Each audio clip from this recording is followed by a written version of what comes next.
இந்த chess விளையாடுவோம்ல, chess விளையாடும் பொழுது விளையாடுற வரைக்கும் தான் ராஜா ராணி சிப்பாயி அப்புறம் மந்திரி எல்லாம்.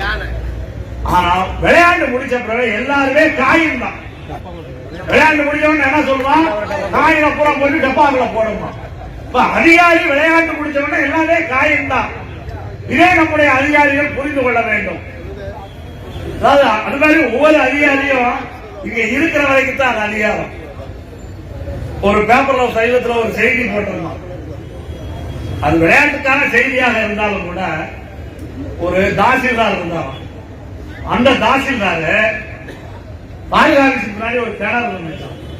அந்த கிணறை போய் பார்க்க போனாராம். போய் தவறி கிணத்துக்குள்ள விழுந்துட்டாராம்.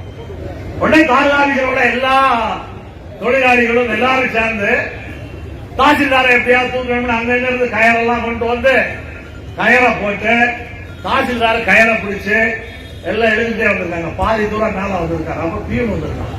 பீன் வந்து என்ன சொல்லிருக்காங்க, இந்த தாசில்தார் காணிச்சது வேற தாசில்தார் அப்படியே விட்டு போயிட்டாங்க. இதுதான் அதிகாரிகளுடைய நிலைமை. அதிகாரிகளை புரிந்து கொள்ளணும்.